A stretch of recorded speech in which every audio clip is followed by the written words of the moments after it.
Well, hello again. Today, I'm going to talk about my first trip to the Mogollon Rim with my new knowledge, with the knowledge of the Bigfoot Forest people. I might have mentioned this in the past, but I had camped on the Mogollon Rim here in Arizona for years, not knowing what I know now. Like I said, I'd heard the wood knocks and I'd heard the hoops and hollers, but I just dismissed it. Now, this particular trip happened between between the second and third trip to Washington. I was scrolling through Facebook, looking at Bigfoot stuff, and I came across a page called Arizona Squatch. Now, he was telling some of his stories of the interactions that he had had.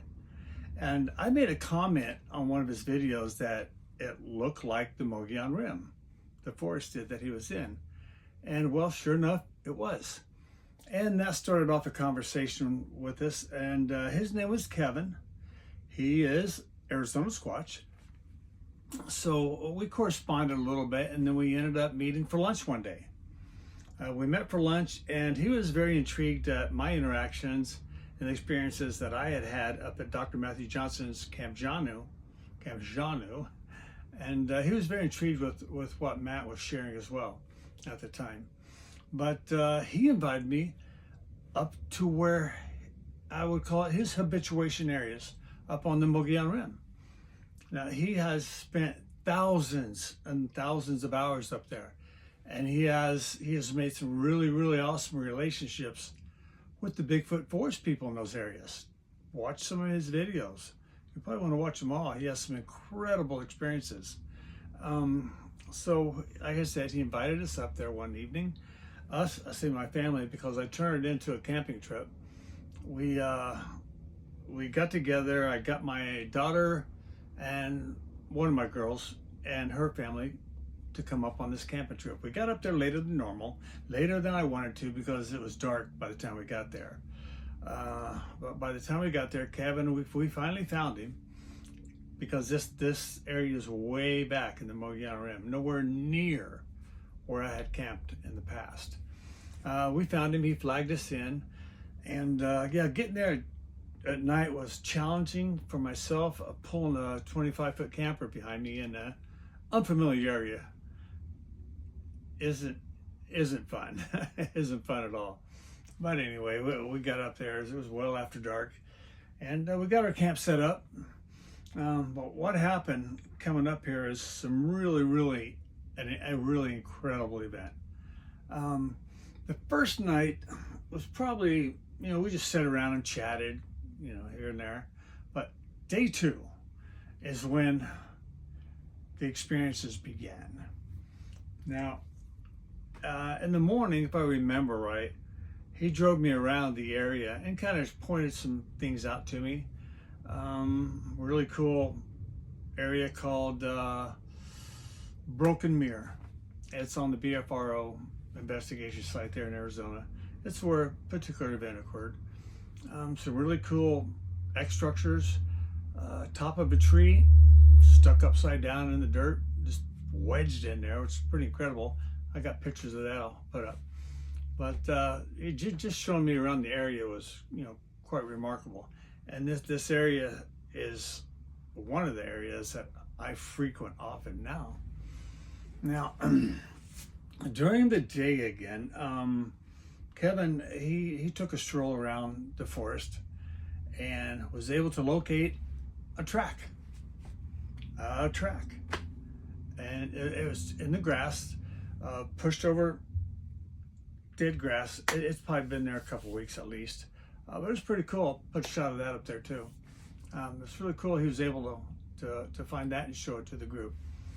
Something else very odd that happened to me, because nobody else talked about it or heard it, as far as I know, was we were just moseying around camp anyway. And I began hearing this loud clank. It's a clanking sound, metal on metal, clank, clank, clank. It had a reputation such as I thought an old truck was going to be coming down the forest road anytime, because it had a reputation of maybe like being on a wheel or something. But that lasted for about 20 seconds. And it's pretty loud. I can't believe nobody else saw it, or heard it, but nobody mentioned it. I thought that was pretty odd. And the most incredible event happened that evening. Now, there's an area in this campsite that Kevin calls the goalpost. It's just two big pine trees just on the other side of the forest road. And what attracts him to this area is there's been a lot of strange interaction in that area, strange events. So we faced our chairs in a semicircle, all of us, the whole gang, facing these goalposts in total darkness. No flashlights or or campfires. We didn't have a campfire going either. But we're not sitting there very long, but we're just talking amongst each other, and not very long after we got there, my wife got up and started walking toward the road. And I'm like, where are you going? She goes, I see something. I want to make sure I'm seeing what I'm seeing. I go, okay. So my granddaughter got up and followed her, and then my grandson, and then myself, and then before I know it, we were all heading that direction, slowly. And we got to the road, and as we got to the middle of the road, it's just a dirt road in the forest, I began to see what she's looking at. Dozens and dozens of the little twinkle orbs were out there on the forest floor. Now, I had seen this before, and so had two of the grandchildren who were with me. They had seen this before too.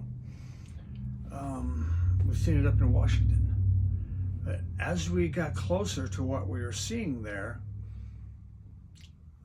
everybody's starting to get a little bit excited. So I kind of eased everybody off, to slow down. We don't want to frighten them off. And at this time, I'd say they were about 30 feet or so away from us. And there's 4 or 5 dozen of them, maybe.